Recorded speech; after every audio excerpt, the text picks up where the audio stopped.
In Richmond, it's protesters tearing down monuments. In Birmingham, it's the mayor. Statues have been toppled in Nashville, too, but good luck getting rid of the Nathan Bedford Forest bus. Tennessee Republicans refuse to part with that one. Now, in Denver, the issue is not a statue, it's a whole neighborhood. Now, locals have been arguing over changing Stapleton's name for years now. As Denver 7's Jason Grenauer reports, there's never been more momentum to make it happen than right now.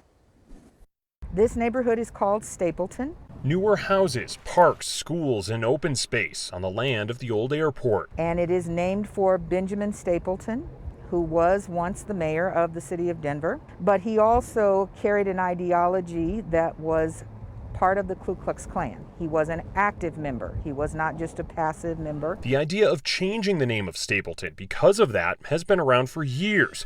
Protests over the death of George Floyd and calls for racial justice have revived interest in that cause. I would say the fight is being reignited. I think there's always been a low burning flame, but now people are reignited. They are re-energized. Kimberly Brewer of the group Renamed Stapleton for All says over the last few weeks, are you talking to me, John? Businesses changing their names to remove Stapleton, and 21 local Facebook pages doing the same.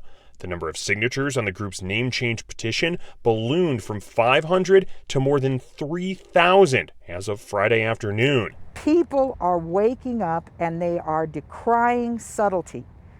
Time out for being passive. Time out for trusting that someone else is going to solve the problem. Denver 7 went 360 on the issue of the name change just last year before a community vote. But I do think Stapleton is so well established now that to change the name is kind of silly. We today are living the legacy of white supremacy and white privilege. Voters ultimately decided last summer to keep the name, but Brewer thinks that vote would go a different way if held again. I feel like if we voted on this issue again tomorrow and all members of the community were allowed to speak, I think there would be a resounding response. No votes or ballot measures are scheduled. The group says they remain open to all options moving forward with their new momentum.